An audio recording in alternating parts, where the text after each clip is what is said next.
Selamat pagi dan selamat datang di Ibadah Bahasa Indonesia ICA. Sebelum kita mulai ibadah, berikut beberapa hal yang perlu Anda ketahui. Mari bergabung bersama pada tanggal 24 Desember pukul 7 malam dalam ibadah malam Natal spesial di ICA East dan di ICA West. Mari bersama kita menyambut kelahiran Yesus ke dunia. Mari membuat hidup lebih baik dan mengubah kota kita. Bergabunglah dengan kami dalam penggalangan dana untuk membangun Community Leadership Center dan gereja di Surabaya. Cukup scan kode QR ini untuk berdonasi. Kunjungi juga stand CLC di lobi untuk mempelajari informasi lebih lanjut. Bersama-sama ICA, mari kita mengubah kota kita. Memberikan persembahan menjadi semakin mudah. Silakan scan QR Code di layar dengan menggunakan aplikasi bank Anda atau kunjungi icaspy.com/giving untuk informasi lebih lanjut.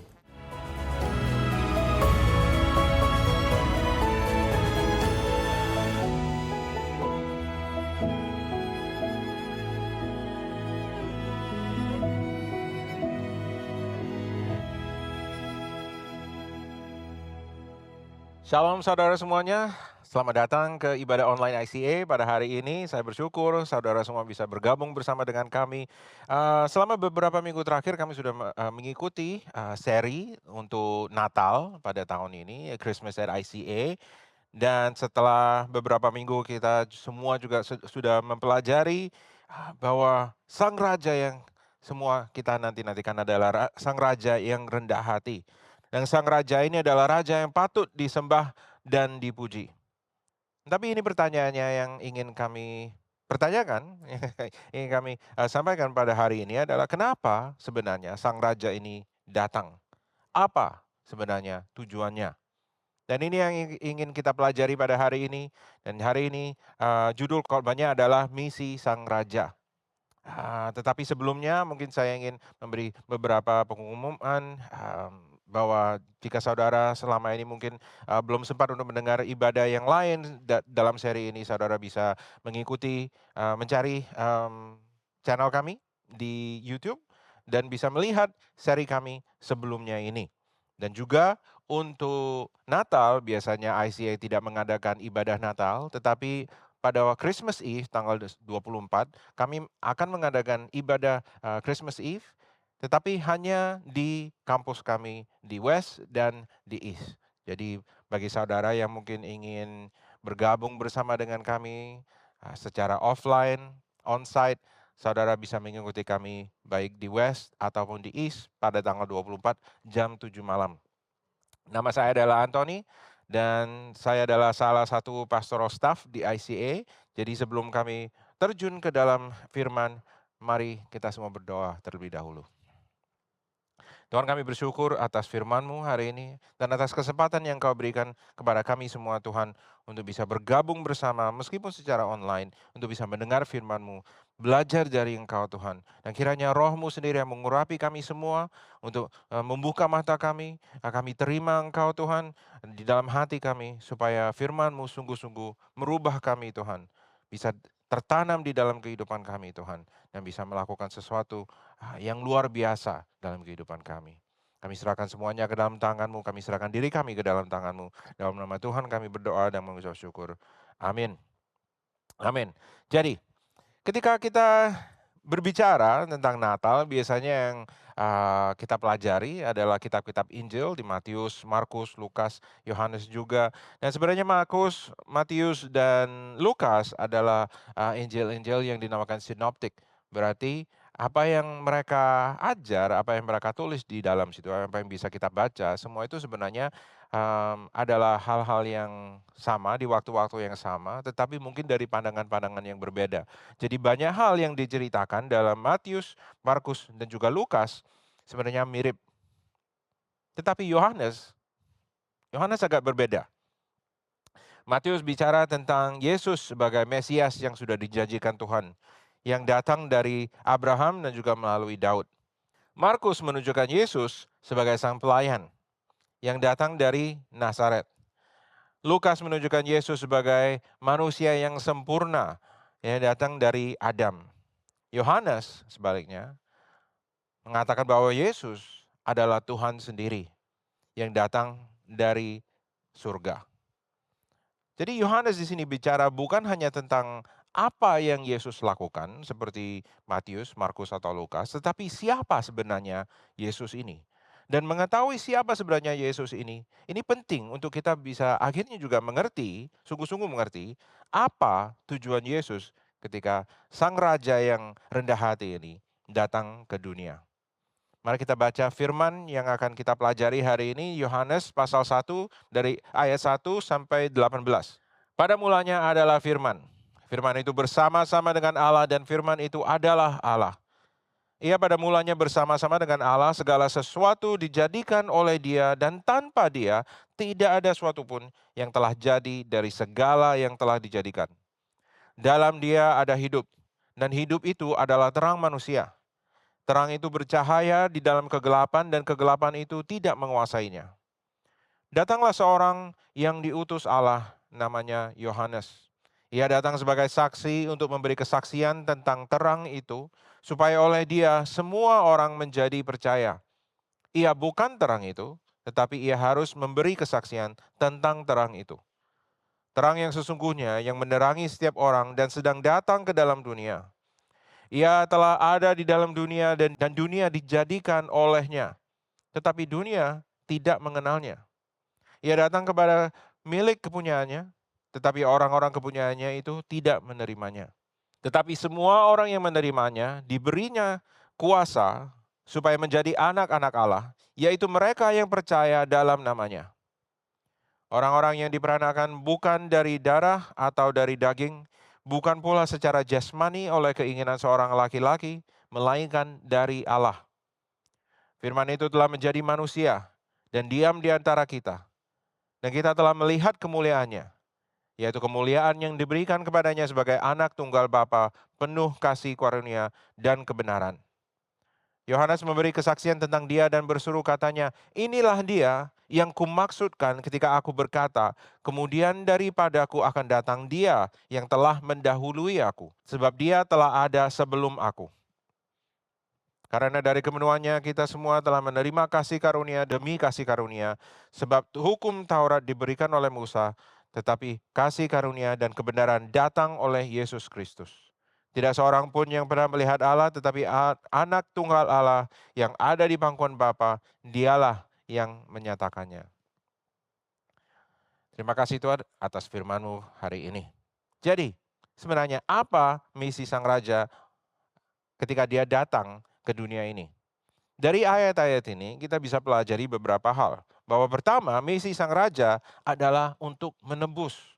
Dan ini yang kita bisa baca di Yohanes 1 pasal ayat 4 sampai 5. Dalam dia ada hidup dan hidup itu adalah terang manusia. Terang itu bercahaya dalam kegelapan dan kegelapan itu tidak menguasainya. Kita mengerti bahwa di dunia ini banyak hal-hal yang buruk, banyak kegelapan. Sebagai orang tua, saya sendiri juga kadang khawatir. Apa yang anak saya pelajari di luar sana? Apa yang dia pelajari di sekolah, apa yang dia pelajari dari teman-temannya, apa yang dia pelajari di sosmed. Apa yang akan dia alami?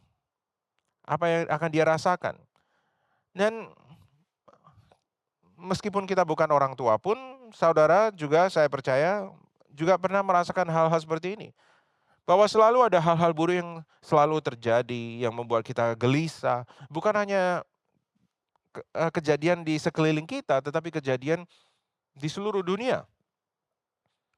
Dan Yesus datang untuk mengatakan bahwa dia menembus semua kegelapan itu. Dia mengatakan bahwa dia adalah hidup dan hidup itu adalah terang manusia.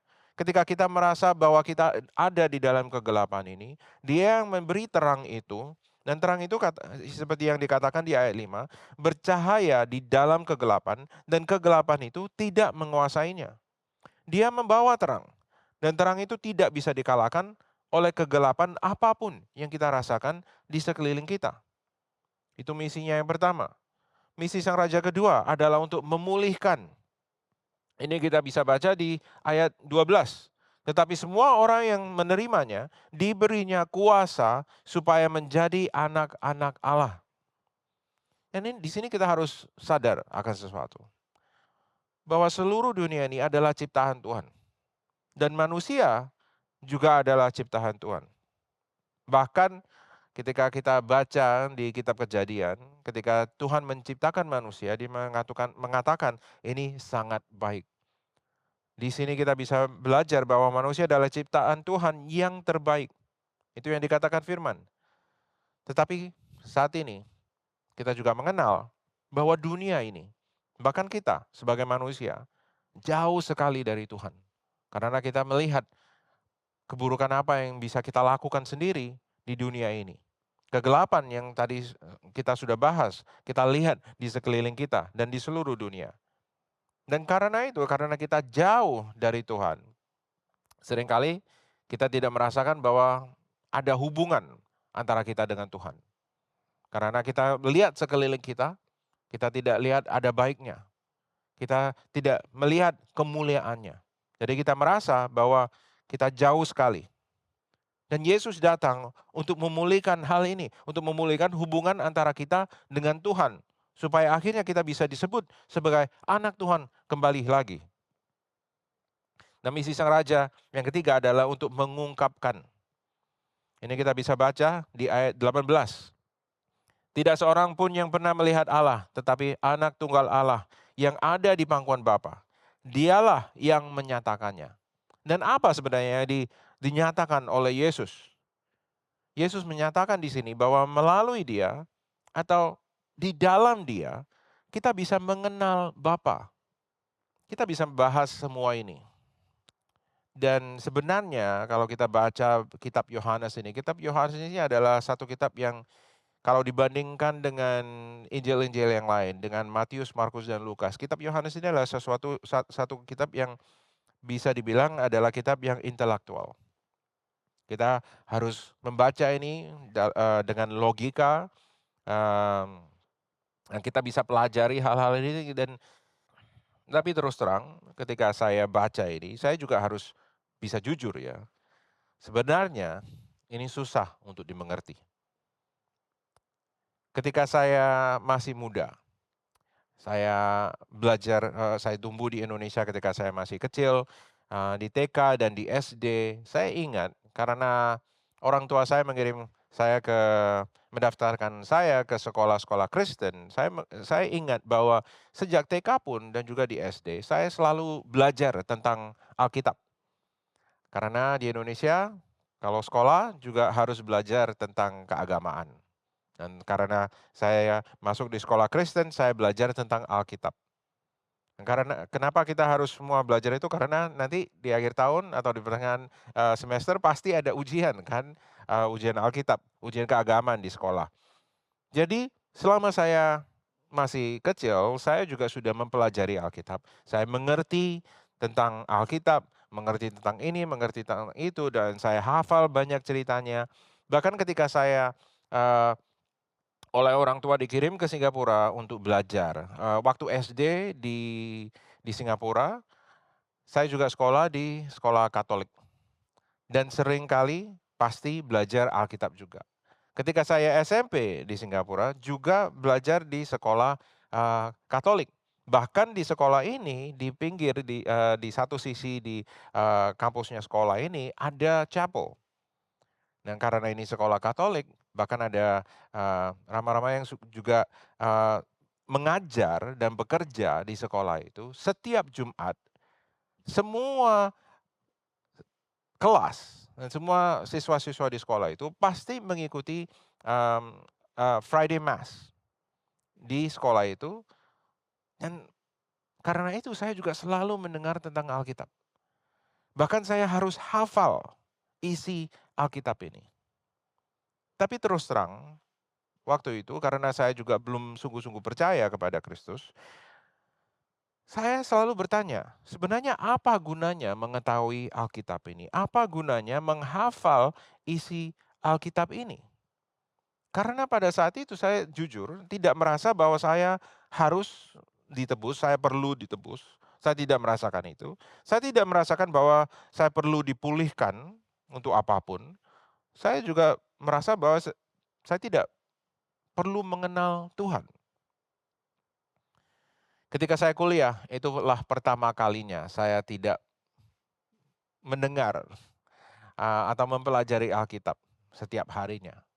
Karena sudah kuliah dan tidak ada pertanyaan-pertanyaan seperti itu karena fokusnya adalah jurusan kuliah saya. Tetapi pada tahun ketiga, ada salah satu teman di kelas saya yang mengajak seluruh kelasnya untuk mengikuti satu ibadah Paskah di di gerejanya. Dan itu pertama kali saya setelah 3 tahun kuliah.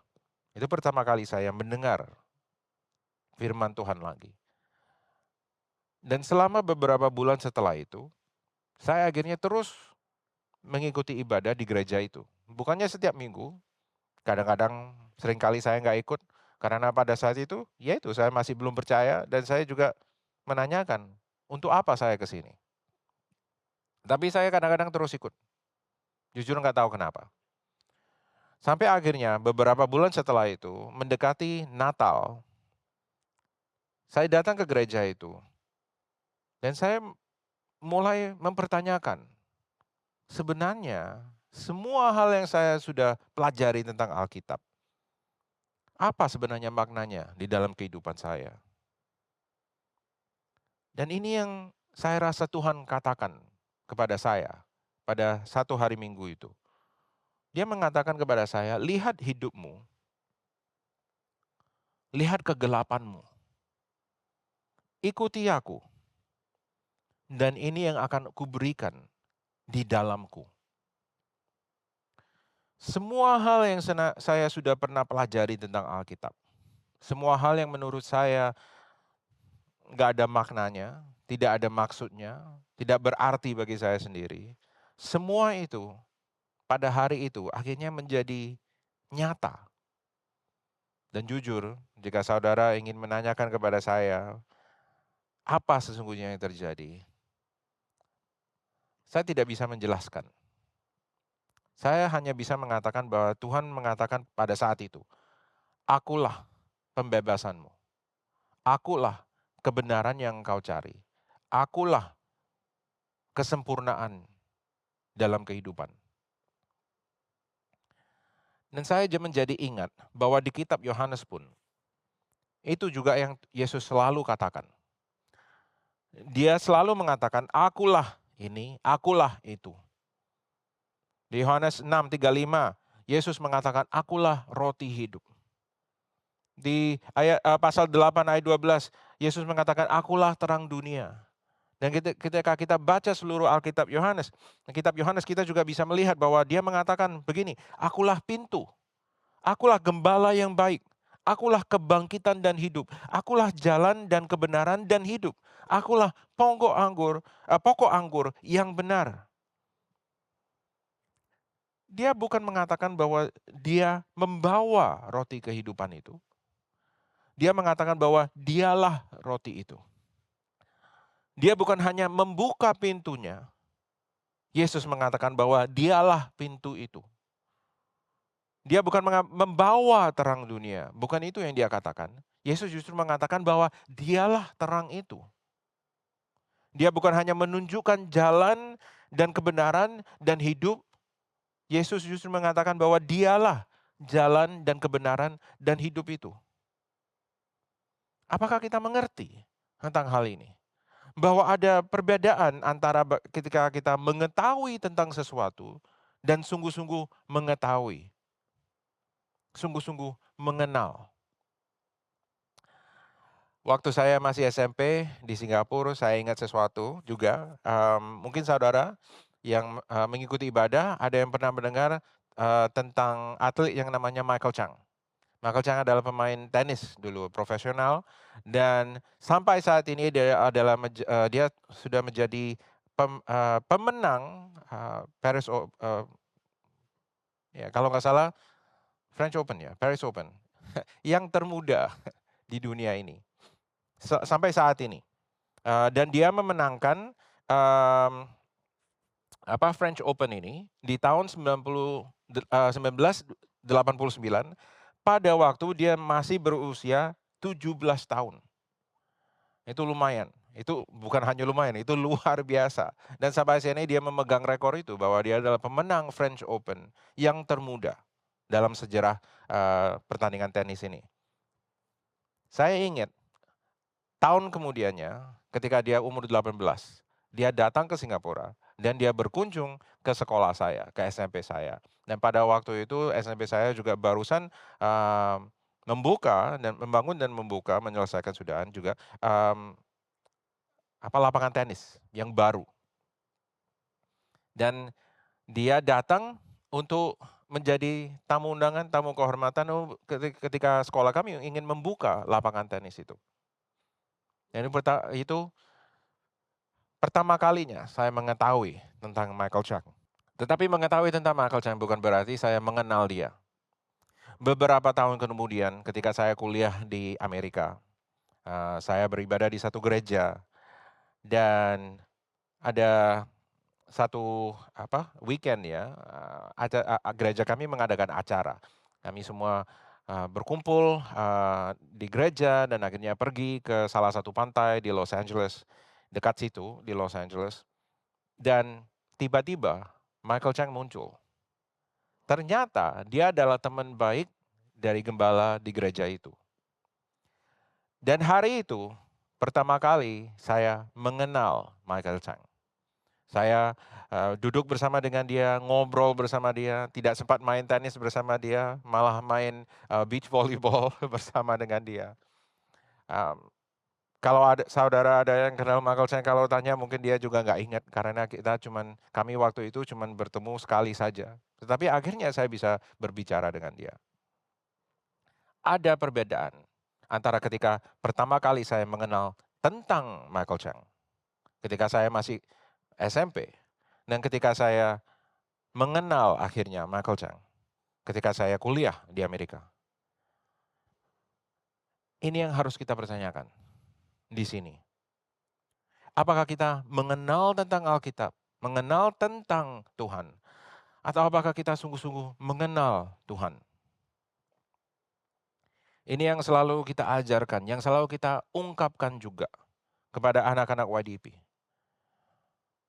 Bagi mereka yang mungkin hidup di situasi yang buruk, remaja-remaja ini seringkali tidak mengetahui bahkan diri mereka sendiri sebenarnya siapa.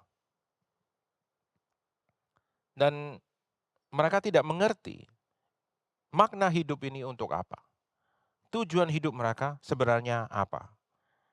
Dan ini yang selalu kita ingin ajarkan kepada mereka. Bahwa apapun situasi mereka, apapun situasi kehidupan mereka, mereka bisa mengenal Bapa di surga. Dan Bapa di surga bisa memberikan mereka identitas yang benar, identitas sejati yang Tuhan sudah rencanakan dalam kehidupan mereka. Dan bahwa ada suatu saat di mana setiap mereka yang mengikuti program kami harus memilih untuk terus belajar tentang Tuhan atau mulai mengenal Tuhan. Dan ini adalah menjadi pilihan kita masing-masing. Ini pilihan yang tidak bisa kita singkirkan saja, yang mungkin kita abaikan, tetapi kita harus sungguh-sungguh bisa memilih mana yang kita pilih. Untuk terus mengenal atau belajar tentang Tuhan, atau sungguh-sungguh mengenal Tuhan. Dan ini sebenarnya misi Yesus di dunia ini. Supaya kita mengenal Bapa. Supaya hubungan kita bersama dengan Bapa dipulihkan kembali. Supaya kita ditebus melalui segala yang Dia lakukan ketika Dia datang ke dunia ini. Supaya kita bisa hidup sebagai anak-anak Tuhan. Ini misinya. Dan seringkali kita lupakan hal ini. Seringkali kita abaikan semua ini. Seringkali kita cuma pikir bahwa, mengenal tentang, belajar tentang Tuhan itu cukup. Belajar tentang isi Alkitab itu cukup. Tetapi tidak. Bagi saudara-saudara yang mungkin mengikuti ibadah ini, dan mungkin selama ini saudara mengikuti juga karena saudara ingin mengenal lebih lagi tentang Alkitab. Ini yang saya ingin tanyakan kepada saudara. Sampai kapan saudara ingin mengenal lebih, belajar lebih tentang Alkitab? Atau apakah saudara ingin pada saat ini memutuskan untuk mengenal Tuhan? Bukan hanya belajar tentang isi Alkitab, tetapi mengenal Tuhan. Ini saatnya. Ketika kita melihat dan mengingati bahwa Yesus datang untuk tujuan ini. Supaya akhirnya kita bisa mengenal Bapa. Supaya kita bisa mengerti bahwa dialah sungguh-sesungguhnya pintunya ini. Kita harus melewati pintu ini supaya kita bisa mengenal Bapa. Bahwa dialah kebangkitan dan hidup ini. Dia bukan hanya menceritakan tentang kebangkitan dan hidup, bahwa dialah kebangkitan dan hidup. Dialah jalannya, dialah pokok anggur yang benar, dialah roti hidup ini. Supaya akhirnya kita bisa dipulihkan. Dialah terang dunia ini. Supaya akhirnya kita bisa ditebus.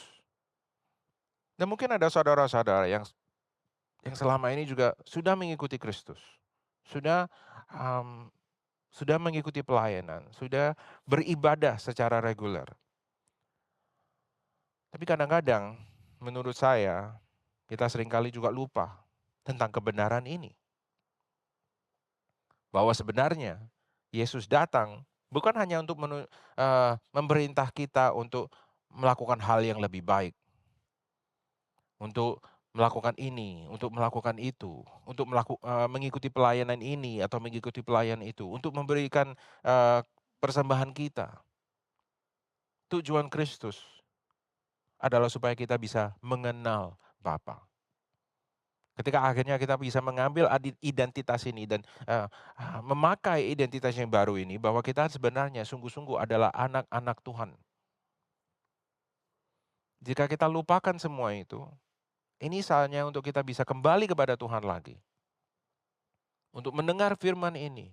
Dan akhirnya menyadari bahwa kita sebelum hal-hal lain, bahwa kita datang mengikuti ibadah, bahwa kita mengatakan bahwa kita percaya, bahwa kita datang untuk melayani dan hal-hal seperti itu. Kita datang bukan supaya kita menerima berkat dari Tuhan.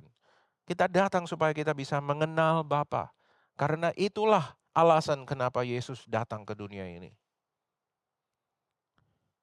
Saya ingin dorong saudara semua untuk hidup sepenuhnya sebagai anak-anak Tuhan.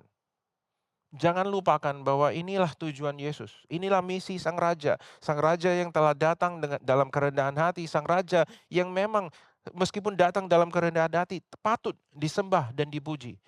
Dia datang supaya kita semua ada hubungan yang baru bersama dengan Bapa.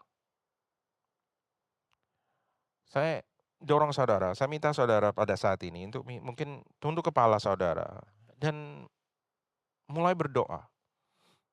Bagi saudara yang mungkin selama ini masih bingung, apakah harus percaya, apakah bisa percaya. Mungkin saat ini saudara harus berdoa dan menyatakan kepada Tuhan sendiri, Tuhan, aku ingin mengenal-Mu. Karena itulah alasan kenapa Engkau datang ke dunia ini, Yesus. Supaya akhirnya kami mengenal-Mu. Kami mengenal Bapa di surga. Dan kami sadar bahwa selama ini Engkau juga mengenal kami. Dan bahwa selama ini Engkau telah memanggil kami semua, Tuhan, sebagai anak-anak-Mu. Tapi mungkin selama ini kami tidak percaya. Tapi mungkin selama ini kami tidak mengerti. Hari ini Tuhan kami memutuskan, kami ingin mengikuti-Mu. Kami ingin mengenal-Mu. Kami ingin dipulihkan kembali, Tuhan. Dan bagi saudara yang mungkin sudah bertahun-tahun mengikuti Yesus. Tapi sampai saat ini mungkin kita lupakan sebenarnya tujuan Yesus ini apa. Tuhan, kami ingin kembali lagi kepadamu, Tuhan. Dan kami ingin bertobat. Dan kami ingin mengatakan bahwa kami datang bukan untuk menerima berkat-Mu. Kami datang, Tuhan, bukan supaya kami bisa menjadi orang yang lebih pandai atau lebih baik, yang lebih disegani. Tapi kami datang, Tuhan, hanya ingin supaya kami bisa mengenal-Mu. Itu yang kami inginkan. Karena inilah, Tuhan, kenapa Yesus datang ke dalam dunia ini. Dia datang sebagai terang. Supaya terang itu bisa menerangi kegelapan kami. Supaya akhirnya, Tuhan, kami bisa melihat dengan jelas bahwa Engkau adalah Bapa di surga. Tuhan, izinkan kami untuk bisa kembali ke dalam-Mu. Pulihkan sekali lagi, Tuhan, hubungan kami bersama-Mu. Memberkati semua umat-Mu Tuhan, supaya akhirnya kami semua bisa berdiri dan menyatakan bahwa kami ingin hidup sepenuhnya sebagai anak-anak-Mu Tuhan. Teman-teman, saya undang saudara mungkin untuk bisa bangkit berdiri bersama dengan saya, mengangkat tangan saudara untuk menerima berkat dari Allah. Kiranya Bapa di surga mengurapi saudara semua. Bapa di surga yang hanya ingin supaya saudara mengenal Dia. Untuk memulihkan, karena harapannya adalah supaya semua hubungan kita bersama dengannya dipulihkan kembali. Kiranya Yesus berjalan bersama dengan saudara, terus memulihkan di setiap langkah hubungan saudara dengan Bapa di surga. Dan kiranya Roh Kudus terus mengurapi saudara juga, memberikan saudara kekuatan dan keyakinan dalam iman bahwa kita semua adalah anak-anak Tuhan. Supaya semua yang bisa kita lakukan hanyalah untuk memuliakan namanya sampai kedatangannya yang kedua kalinya. Dalam nama Bapa, Putra, dan Roh Kudus kami bersyukur. Amin. Amin. Saudara-saudara, terima kasih sudah bergabung dengan kami. Saya harap hari ini saudara untuk bisa memilih untuk mengenal Bapa di surga, supaya saudara bisa hidup sepenuhnya sebagai anak-anak Tuhan. Dan saya ingatkan sekali lagi, pada tanggal 24 kami akan mengadakan ibadah onsite di barat dan di timur, di PTC dan di GM. Jadi saya undang saudara untuk bisa bergabung bersama dengan kami, supaya akhirnya sebagai satu keluarga kami semua bisa merayakan Natal bersama-sama tahun ini.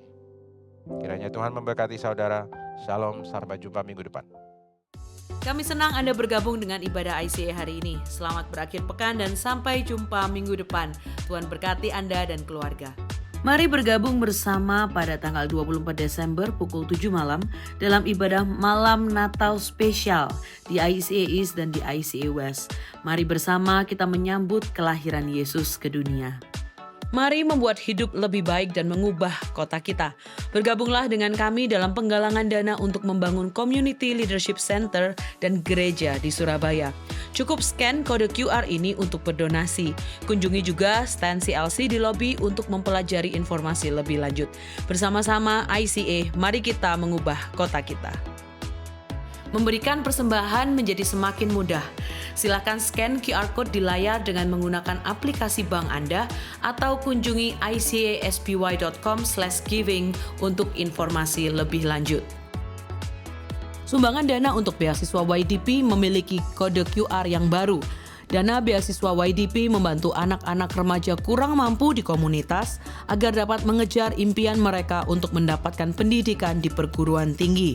Pemberian untuk program ini sekarang memiliki kode QR sendiri, sehingga akan lebih mudah untuk Anda memberi dan mendukung impian anak-anak di YDP. ICA Kids mencari sukarelawan untuk membantu dalam bidang musik, pujian, sound, dan LCD. Mari bersama membantu Next Gen di ICA dengan mendaftar sekarang juga. ICA membuka kesempatan untuk Anda dapat bergabung menjadi volunteer di ICA untuk melayani dalam bidang service media dan juga hospitality. Untuk mendaftarkan diri menjadi volunteer di ICA, Anda bisa scan QR Code di layar atau di meja informasi yang ada di lobi. Mari melayani Tuhan dan memberkati gerejanya. Kelompok kecil adalah cara terbaik untuk terhubung dan bertemu dengan lebih banyak teman di ICA. Apabila Anda belum tertanam dalam komunitas Go Group di ICA, silakan kunjungi website ICA atau buka dari aplikasi Church Center untuk menemukan Go Group yang tepat bagi musim kehidupan Anda saat ini. Mari bertumbuh melalui Go Group. Kami rindu untuk bisa mendoakan Anda. Bagikan pokok doa Anda melalui tautan bit.ly/ICA Prayer Online dan bersama kita melangkah dan percaya bahwa Tuhan bekerja. ICA Prayer Service diadakan setiap hari Selasa pada pukul 6.30 sampai 7.30 malam lewat Zoom. Anda bisa mengunjungi Instagram kami @ICSBY untuk mendapatkan meeting ID-nya. Mari menyembah dan berdoa bersama. Tahukah Anda bahwa catatan khotbah ICA dapat ditemukan setiap minggunya di aplikasi Alkitab YouVersion? Setelah mengunduh aplikasi YouVersion, cukup klik Events, ketik lokasi ICA Anda di hari itu, yaitu ICA West atau ICA East, untuk menemukan catatan khotbah dan semua ayat Alkitab untuk khotbah hari Minggu tersebut. Selamat mencoba! Untuk informasi lebih lanjut tentang kegiatan di gereja ICA, tautan penting, pengumuman yang mungkin terlewatkan, serta form pendaftaran, silakan mengunduh aplikasi Church Center, satu aplikasi untuk semua informasi tentang ICA Surabaya. ICA mengadakan ibadah setiap minggu di gereja dan juga online di YouTube channel ICA Surabaya. Bergabung bersama kami setiap hari Minggu untuk menyembah dan belajar firman Tuhan bersama-sama. Ikuti sosial media ICA Surabaya di YouTube, Facebook, Instagram, dan Spotify. Anda dapat menemukan berbagai informasi, playlist musik, video, renungan, dan lainnya.